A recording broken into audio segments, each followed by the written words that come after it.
ಮಗನ್ ರಮ್ಯಾ ಅವರೇ, ನೆನ್ನೆ ಸುವರ್ಣ ನ್ಯೂಸ್ 24/7 ನೀವೇನಂದ್ರಿ ಆ ಚಾನಲಲ್ಲಿ ಅಜಿತ್ ಅನ್ನೋರು ಇಂಟರ್ವ್ಯೂ ಮಾಡಿದ್ರು ನಿಮ್ಮನ್ನ ಕಾವೇರಿ ಇಶ್ಯೂ ಬಗ್ಗೆ ಮಾತಾಡಿ ಅಂದರೆ ನಾನು ಮಾತಾಡೋಷ್ಟು ದೊಡ್ಡ ವ್ಯಕ್ತಿ ಅಲ್ಲ.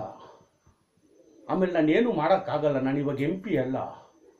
ಅವ್ರು ಕೇಳಿದ್ದು ಇವಾಗ ಇದ್ರ ಬಗ್ಗೆ ತೀರ್ಮಾನ ಏನಾಗಿದೆ ಅಂತ. ಆಮೇಲೆ ನೀವೇನಂದ್ರಿ, ನಾನು ಏನು ಹೇಳ್ಬೋದು ಅಂದರೆ ನೀರನ್ನ ಕಮ್ಮಿ ಉಪಯೋಗಿಸಿ ಅಂತ.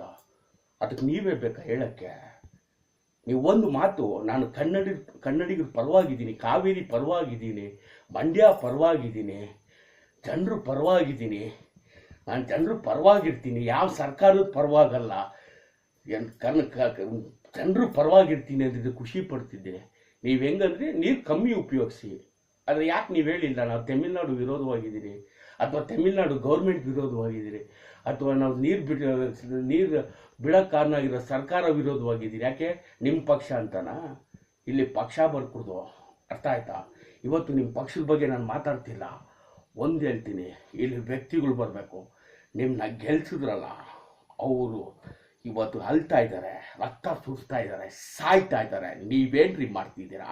ಹೋಗ್ರಿ ಲಂಡನ್ಗೆ. ನಿಮ್ಮಂಥವನ್ನ ಬೆಳೆಸಿದ್ರಲ್ಲ, ನಿಲ್ಸಿದ್ರಲ್ಲ, ಗೆಲ್ಸಿದ್ರಲ್ಲ, ಹೊಟ್ಟೆ ಉರಿತಾ ಇದೆ. ನೀರು ಕಮ್ಮಿ ಉಪಯೋಗಿಸ್ಬೇಕಂದ್ರೆ ನಾವು ನೀರು ಜಾಸ್ತಿ ಉಪಯೋಗಿಸ್ತೀರಿ. ಯಾವ ಗೊತ್ತಾ? ಸರ್ಕಾರ ನಮ್ಮ ಪರವಾಗಿ ಇರದೇ ಇರ್ಬೋದು, ಕೋರ್ಟ್ ನಮ್ಮ ಪರವಾಗಿ ಬಡದೇ ಇರ್ಬೋದು, ಆದರೆ ದೇವ್ರು ನಮ್ಮ ಪರವಾಗಿ ಬರ್ತಾರೆ. ಯಾವಾಗ ಕಾವೇರಿ ನೀರನ್ನ ನಾವು ತಮಿಳ್ನಾಡು ಬಿಟ್ಟಿದ್ದೀರೋ ಮಳೆ ಆಗಿದೆ, ಮಳೆ ಬರುತ್ತೆ, KRS ತುಂಬುತ್ತೆ. ನಿಮ್ಮಂಥವ್ರಿಗೆ ಕರ್ನಾಟಕದ ಜಾಗ ಇಲ್ಲ. ನನ್ನ ಮಗನ ಪೊಸಿಷನಲ್ಲಿಲ್ಲ, ಮಾತಾಡೋಕ್ಕಾಗಲ್ವಾ? ನಾವೇನು ಪ್ರೈಮ್ ಮಿನಿಸ್ಟರ್ ಮಾತಾಡ್ತಿರೋದು? ನಾನು ವಾರ್ಡ್ನಲ್ಲಿ ಮಂಚ ಅಲ್ವಾ?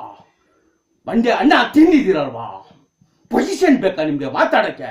ಮತ್ತೆ ಗೆಲ್ಸ್ಬೇಕಾ? ನಾವೇನು ದಡ್ರ? ಗೆಲ್ಸ್ಬಿಟ್ಟು ಲಂಡನ್ ಉದ್ಧಾರ ಮಾಡಿಸ್ಬೇಕಾ? ನೀವು ಇನ್ನೊಂದೊಂದು ಸ್ಟೇಟ್ಮೆಂಟ್ ಕೊಡ್ಕೋ, ಗೊತ್ತಲ್ವಾ? ಇದು welcome boy from this foreign star ಹುಚ್ಚ ವೆಲ್ಕಮ್.